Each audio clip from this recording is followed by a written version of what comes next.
नमस्कार। निवेश की दुनिया काफी बड़ी है और अक्सर दो नाम तो सुनने में आते ही हैं, एलआईसी और म्यूचुअल फंड्स। आज हम इन्हीं दोनों की थोड़ी गहराई से पड़ताल करेंगे ताकि ये समझने में मदद मिले कि लंबे समय के लिए सेफ निवेश और ठीक ठाक मुनाफे के लिए क्या बेहतर हो सकता है। लेकिन आगे बढ़ने से पहले एक छोटी सी गुजारिश है। अगर आपको ऐसी जानकारी और ज्ञान बढ़ाने वाले विषयों में दिलचस्पी है तो प्लीज हमारे चैनल को सब्सक्राइब जरूर करें, इस वीडियो को लाइक करें और हाँ, अपने दोस्तों और परिवार के साथ शेयर भी करें। आपका साथ मिलता है तो हमें हिम्मत मिलती है। तो जब हम पैसा लगाते हैं कहीं भी तो मन में दो ही मुख्य बातें घूमती हैं। पहला, भाई पैसा डूबेगा तो नहीं, सेफ्टी कितनी है, और दूसरा, ये बढ़ेगा कितना, ग्रोथ कितनी मिलेगी। यहीं पर शायद एलआईसी और म्यूचुअल फंड्स की राहें थोड़ी अलग हो जाती हैं, है ना? हाँ, बिल्कुल। आमतौर पर ऐसा माना जाता है कि म्यूचुअल फंड्स में ग्रोथ की संभावना ज्यादा होती है, लेकिन उनमें बाजार का जोखिम, जिसे हम मार्केट रिस्क कहते हैं, वो भी जुड़ा रहता है। मतलब पैसा तेजी से बढ़ सकता है तो मार्केट गिरने पर घट भी सकता है। दूसरी तरफ देखें तो एलआईसी वो पारंपरिक रूप से सुरक्षा और गारंटी पर ज्यादा जोर देती आई है।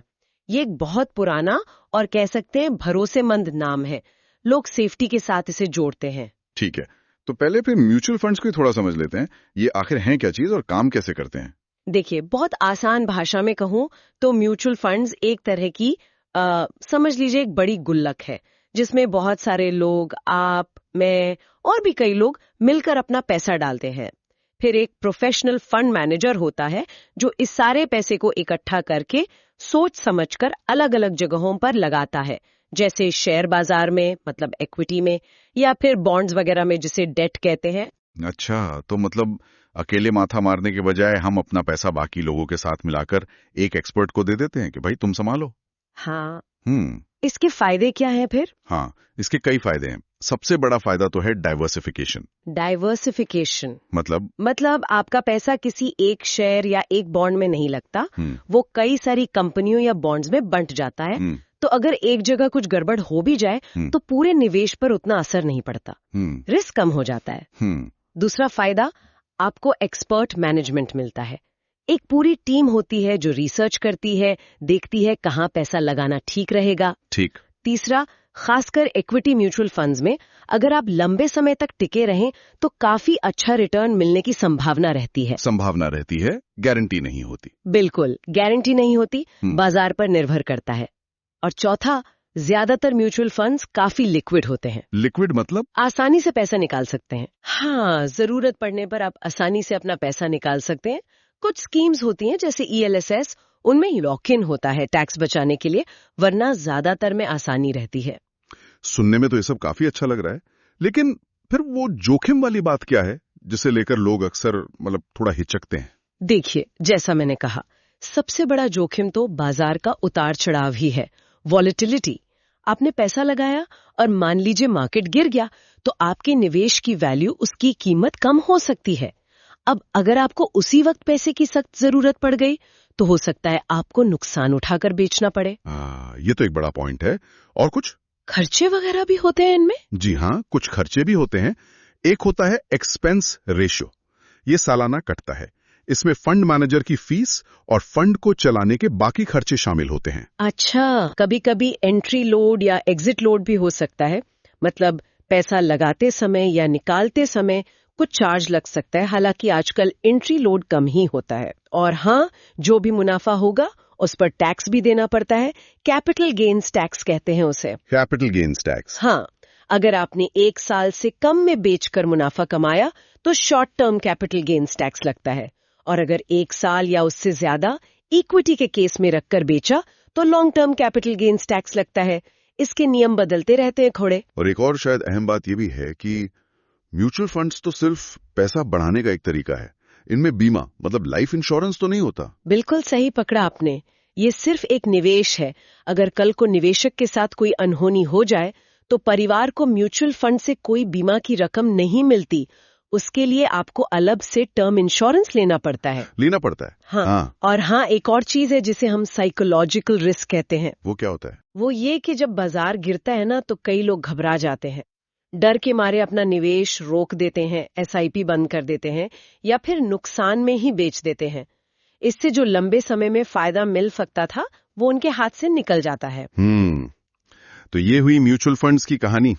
ज्यादा रिटर्न की उम्मीद, लेकिन साथ में बाजार का जोखिम, कुछ खर्चे और बीमा कवर का ना होना। अब आते हैं LIC पर। LIC के पास किस तरह के ऑप्शंस होते हैं? LIC के पास भी बहुत तरह के प्लान्स हैं, लेकिन अगर हम बचत और बीमा के नजरिए से देखें तो मोटे तौर पर उन्हें 3 कैटेगरी में बांट सकते हैं। पहला है पारंपरिक एंडाउमेंट प्लान। ये सबसे कॉमन है। एंडाउमेंट प्लान, ये क्या होता है, थोड़ा समझाएंगे? जरूर। एंडाउमेंट प्लान में आप एक तय समय के लिए, मान लीजिए 15, 20 या 25 साल, नियमित रूप से प्रीमियम भरते हैं। अगर इस पॉलिसी पीरियड के दौरान, भगवान न करे, पॉलिसी होल्डर की डेथ हो जाती है तो उनके नॉमिनी को सम अश्योर्ड यानी बीमा की जो तय रकम थी वो मिलते हैं, और साथ में उस समय तक जमा हुआ बोनस भी मिलता है। अच्छा, और अगर सब ठीक रहा, पॉलिसी पूरी हो गई तब? तो पॉलिसी पूरी होने पर यानी मैच्योरिटी पर पॉलिसी होल्डर को खुद वो सम अश्योर्ड और साथ में जमा हुआ पूरा बोनस मिलता है। ये पैसा फिर भविष्य की जरूरतें पूरी करने के काम आता है, जैसे बच्चों की पढ़ाई हो गई, उनकी शादी या खुद का रिटायरमेंट। और इसमें टैक्स बचाने का फायदा भी है।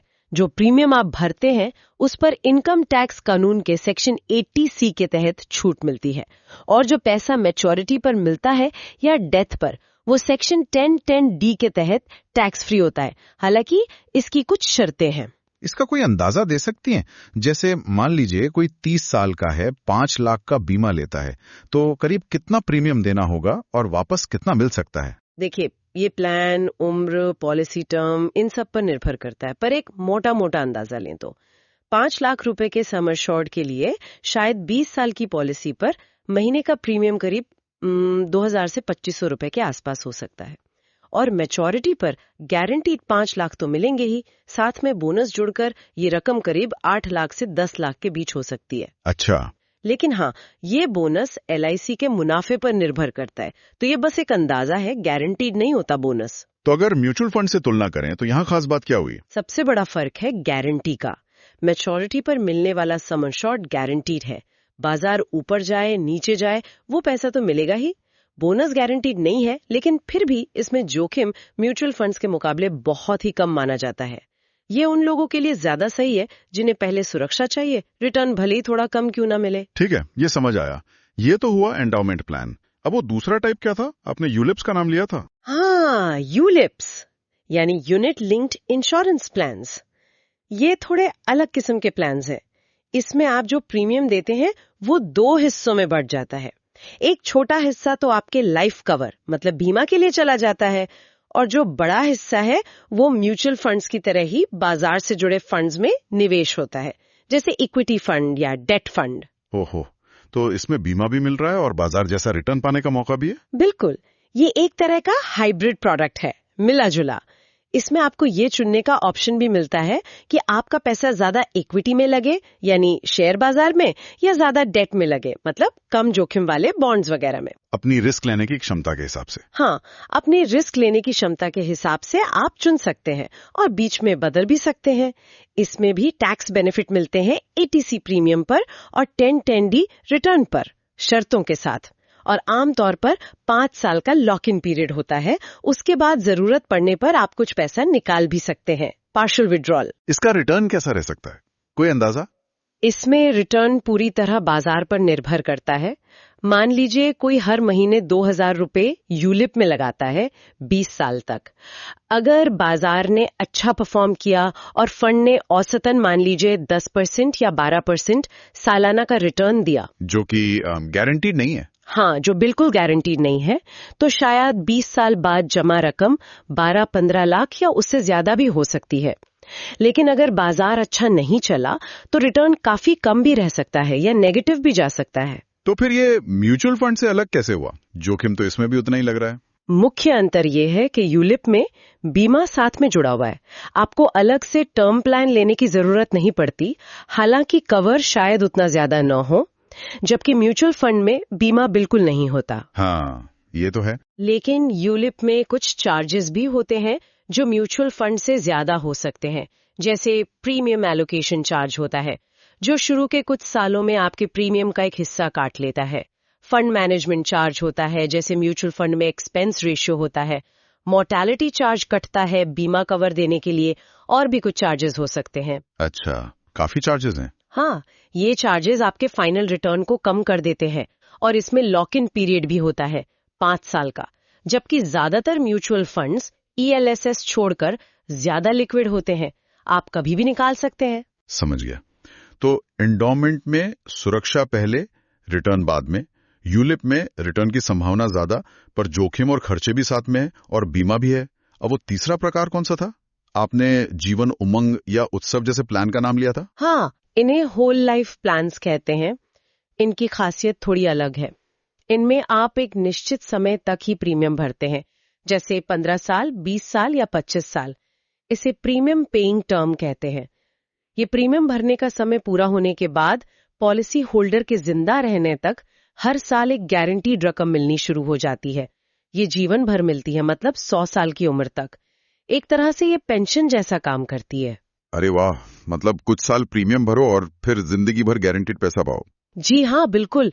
और अगर इस दौरान, मतलब प्रीमियम भरने की अवधि पूरी होने के बाद पॉलिसी होल्डर की डेथ हो जाती है, तो नॉमिनी को सम अश्योर्ड और साथ में जमा हुए गारंटीड एडिशंस या बोनस जो भी प्लान में लागू हो वो मिल जाता है। इसमें भी टैक्स बेनिफिट मिलते हैं, लोन की सुविधा भी होती है, और आप अतिरिक्त सुरक्षा के लिए राइडर्स भी जोड़ सकते हैं, जैसे एक्सीडेंटल डेथ कवर या क्रिटिकल इलनेस कवर। इसकी तुलना म्यूचुअल फंड से कैसे करेंगे? क्या म्यूचुअल फंड से भी ऐसी गारंटेड रेगुलर इनकम मिल सकती है रिटायरमेंट के बाद? नहीं, देखिए, म्यूचुअल फंड से आप रेगुलर इनकम निकाल तो सकते हैं। एक तरीका होता है सिस्टमैटिक विड्रॉल प्लान, जिसे SWP कहते हैं, लेकिन वो इनकम गारंटीड नहीं होती। वो पूरी तरह बाजार कैसा चल रहा है इस पर निर्भर करती है। हाँ, मार्केट गिरा तो इनकम कम हो जाएगी। बिल्कुल, या हो सकता है आपका लगाया हुआ पैसा ही जल्दी खत्म हो जाए। जबकि जीवन उमंग या उत्सव जैसे प्लान आपको एक तयशुदा गारंटीड रेगुलर इनकम का वादा करते हैं। रिटायरमेंट प्लानिंग के लिए ये चीज काफी लोगों को पसंद आती है। लेकिन इसमें भी जरूर कोई पीच होगा, कुछ ध्यान रखने वाली बात। हाँ, बिल्कुल। पहली बात तो ये कि इन प्लान्स का जो ओवरऑल रिटर्न होता है वो आमतौर पर एंडाउमेंट या यूलिप, अगर बाजार अच्छा करे, से भी कम हो सकता है। क्योंकि यहाँ गारंटी बहुत ज्यादा है तो कंपनी जोखिम कम लेती है। और दूसरी और सबसे जरूरी बात यह है कि इन प्लान्स का असली फायदा तभी है जब आप पॉलिसी पूरी अवधि तक चलाएं। अगर आप बीच में पॉलिसी बंद कर देते हैं, मतलब सरेंडर कर देते हैं, तो आपको बहुत ज्यादा नुकसान हो सकता है। नुकसान मतलब हो सकता है आपने जितना प्रीमियम भरा हो उसका बहुत छोटा हिस्सा ही आपको वापस मिले। ये प्लान लॉन्ग टर्म कमिटमेंट मांगते हैं, इन्हें बीच में छोड़ना बिल्कुल फायदेमंद नहीं होता। तो हमने म्यूचुअल फंड्स के फायदे नुकसान देखे और LIC के भी 3 मुख्य प्रकार समझ लिए। एंडाउमेंट यानी सुरक्षा और बचत का मेल, यूलिप यानी बीमा के साथ बाजार से जुड़ा रिटर्न पाने का मौका, और होल लाइफ यानी जीवन भर गारंटीड इनकम। अब सवाल ये उठता है कि एक आम निवेशक जो अपना भविष्य सुरक्षित करना चाहता है, उसे क्या करना चाहिए, किधर जाना चाहिए? देखिए, जैसा मैंने पहले कहा, कोई एक जवाब नहीं है जो सबके लिए फिट हो जाए। ये पूरी तरह आपकी अपनी जरूरतें क्या हैं, आपके लक्ष्य क्या है, बच्चों की पढ़ाई, रिटायरमेंट, घर खरीदना, आपकी उम्र कितनी है, और सबसे जरूरी, आप कितना जोखिम उठा सकते हैं, इस पर निर्भर करता है। संतुलन बनाना बहुत जरूरी है। अक्सर लोग ये सवाल भी पूछते हैं कि क्या इंश्योरेंस और इन्वेस्टमेंट को मिलाना ठीक है, जैसे एंडाउमेंट या यूलिप में होता है, या उन्हें अलग अलग रखना चाहिए? हाँ, ये बहस तो मैंने भी बहुत सुनी है।